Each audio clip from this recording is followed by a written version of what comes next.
सोने की तस्करी के किस्से तो आपने खूब सुने होंगे, लेकिन मुरादाबाद में जो सोने की चिड़िया पकड़ी गई है वो सीधे सऊदी से उड़कर आई है और उसका घोंसला सॉरी पेट में था। जी हाँ, आपने सही पढ़ा, पेट में। कहानी शुरू होती है सऊदी अरब से, जहाँ से कुछ पेटू यात्री भारत की ओर रवाना हुए। अब इन यात्रियों के पेट में सिर्फ खाना नहीं था, बल्कि भविष्य के गहने भी थे, शुद्ध सोना। शायद इन्होंने सोचा होगा, कस्टम वाले भी क्या देखेंगे, हम तो खुद ही गोल्ड माइन हैं। लेकिन किस्मत को कुछ और ही मंजूर था।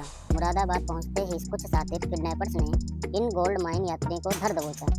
अब आप पूछेंगे, किडनैपर्स ने ऐसा क्यों किया? अरे भाई, वो भी तो सोने के लालच में ही थे। उन्हें लगा होगा कि माल बैग में होगा, कपड़ों में होगा, लेकिन उन्हें क्या पता था कि ये तो अंतर्राष्ट्रीय पेट तस्करी का मामला है। किडनैपर्स ने इन बेचारों को एक डॉक्टर के पास ले जाकर शायद डरा धमकाकर चेकअप करवाने को कहा, और बस यहीं से शुरू हुई असली कॉमेडी। जब अल्ट्रासाउंड हुआ तो डॉक्टरों की आंखें फटी की फटी रह गई। स्क्रीन पर जो दिखा वो किसी एक्सरे रिपोर्ट से कम नहीं था, इंसान के पेट में सोने के टुकड़े। सोचिए जरा, डॉक्टर का रिएक्शन क्या रहा होगा। भाई साहब, आपके पेट में तो सोना है, आप इंसान हैं या तिजोरी? किडनैपर्स भी सिर खुजलाने लगे होंगे। अरे ये तो उल्टा पड़ गया, हमने सोचा था सीधे हाथ आएगा, ये तो अंदर घुस के बैठा है। खबरों के मुताबिक ये तस्कर सोने के पेस्ट को निगल कर लाए थे।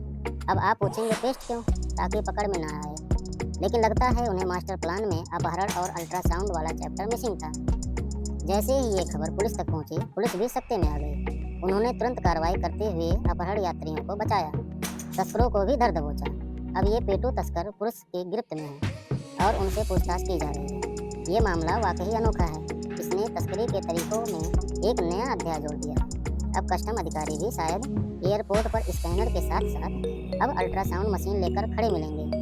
तो अगली बार जब आप एयरपोर्ट से गुजरें और कोई कहे पेट भर गया है, तो सोच समझकर ही यकीन कीजिएगा, क्या पता उसने सोने से पेट भरा हो।